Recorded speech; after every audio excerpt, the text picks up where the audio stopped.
तो दोस्तों 15 अगस्त पर हम एक तरफ लाल किले पर झंडा फहरा रहे होंगे, वहीं दुनिया के दूसरे कोने में एक वीवीआईपी चाय पानी की मीटिंग चल रही होगी। किसके बीच?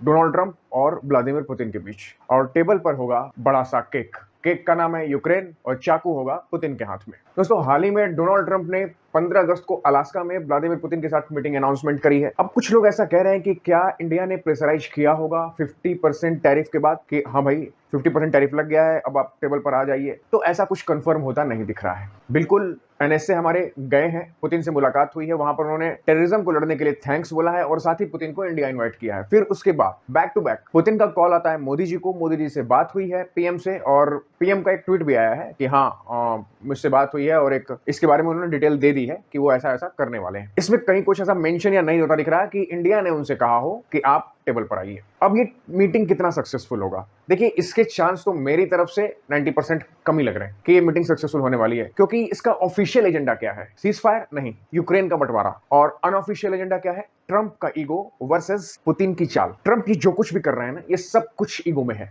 कोई प्लान तरीका नहीं है, बस हिट एंड ट्रायल की मेथड को फॉलो कर रहे हैं। पुतिन पहले ही कह चुके हैं ईस्टर्न यूक्रेन वो मांगेंगे ही मांगेंगे। क्यों? क्योंकि 5 साल से जंग लड़ रहा बंदा, तमाम दुनिया के सैंक्शंस लग गए हैं उस पर और कई रशियंस मारे गए हैं, तो इतनी आसानी से तो वो पीछे हटने वाला नहीं, क्योंकि जबकि वो जानता है कि वो वॉर रेडी कंट्री हो चुकी है। 5 साल तक अगर आप जंग लड़ते हैं तो आपकी इकोनॉमी ऐसी हो जाती, उसे पता है कि वो धीरे धीरे करके यूक्रेन का ईस्टर्न हिस्सा कब्जा सकते हैं, तो वो ईस्टर्न हिस्सा तो मांगेगा ही मांगेगा। लेकिन जेलेंस्की साफ कह चुके हैं कि वो अपनी जमीन गिफ्ट नहीं करेंगे, क्योंकि वो भी तो लड़ रहा 5 साल से। कितने यूक्रेनियंस मारे गए, यूक्रेन तबाह हो चुका है। और जेलेंस्की के साथ है यूरोपियन यूनियन, ईयू कह चुका है कि वो इस तरह का टेरिटरी स्वैप बर्दाश्त नहीं करेंगे। लेकिन ट्रंप का फिर से वही लोला चलाने का अपना। ट्रंप बोल चुके हैं जेलेंस्की को कहीं भी साइन करने के लिए तैयार रहना होगा। यही चीज पसंद नहीं आती, जब कोई थर्ड कंट्री किसी दूसरे कंट्रीज को अपने हिसाब से मैनिपुलेट करने की कोशिश करता है। कहीं भी साइन करने के लिए तैयार रहना क्यों भाई? तो देखिए मुद्दा तो गर्मा गर्मी वाला ही रहेगा, मुझे कुछ खास लगता नहीं कि सोल्यूशन निकलने वाला है। अब इसके पीछे क्या हुआ है, कुछ दिन पहले क्या हुआ है? देखो दोस्तों, ट्रंप का जो ईगो है ना, वो आसमान से भी ऊंचा है। वो इतना ऊंचा है कि वो अपने लोगों की नहीं सुनता। यूएसए की जो हाउस ऑफ फॉरेन की जो कमिटी है, उसने खुद एक ट्वीट किया है कि ट्रंप इंडिया और यूएसए के रिलेशंस बिगाड़ रहे हैं।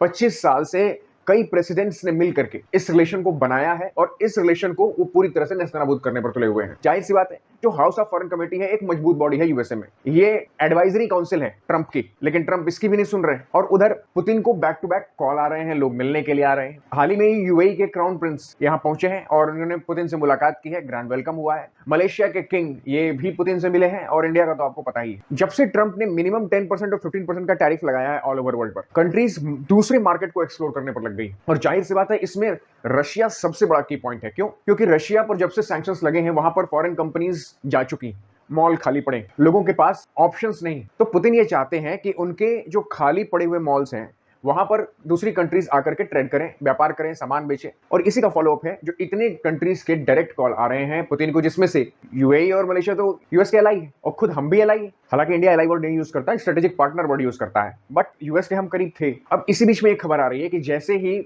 मोदी और पुतिन की फोन कॉल हुई है, उसके बाद राजनाथ सिंह ने अपना टूर कैंसिल कर दिया है यूएसए का। एक्चुअली ये यूएसए का टूर होना था नेवी के पोसाइडन विमानों के लिए, जेवलिन मिसाइल्स हैं उनके लिए, और कुछ अटैक हेलीकॉप्टर्स एक्स्ट्रा हैं उनके डील के लिए राजनाथ सिंह का ये दौरा होना था, जो भी फिलहाल रद्द कर दिया गया है। इसके बारे में कोई ऑफिशियल स्टेटमेंट नहीं आई है, कोई कमेंट नहीं हुए। क्यों? क्योंकि जाहिर सी बात है, इंडिया अपने सारे ऑप्शन खुले रखना चाहता है। इस समय कुछ भी हो सकता है, क्या पता टेबल पर यूक्रेन कट जाए, मैटर सॉर्ट आउट हो जाए, हो सकता है ट्रंप टैरिफ पीछे कर लें, या फिर ये भी हो सकता है टेबल पर हाथापाई हो जाए ट्रंप से, ट्रंप और गुस्सा हो जाए, 50% से बढ़ाकर 100% कर दें। RIC रशिया इंडिया चाइना का ट्रोका अभी हवा में है, क्योंकि मोदी खुद जा रहे हैं चाइना और पुतिन भी इंडिया आ रहे हैं। तो कुल मिलाकर के ट्रंप ने यूएस की फॉरेन पॉलिसी को कई हजार फीट की ऊंचाई पर चढ़ा करके दे दिया है धक्का। अब ट्रंप अपने बड़बोलेपन में कितने सक्सेसफुल हो पाते हैं, ये तो 15 अगस्त के बाद ही पता चलेगा। तो कुछ भी हो सकता है। फिलहाल ये मस्त पिक्चर चल रही है आपके सामने, ट्विस्ट पे ट्विस्ट आ रहे हैं, पॉपकॉर्न उठाइए, देखते जाइए। जय हिंद।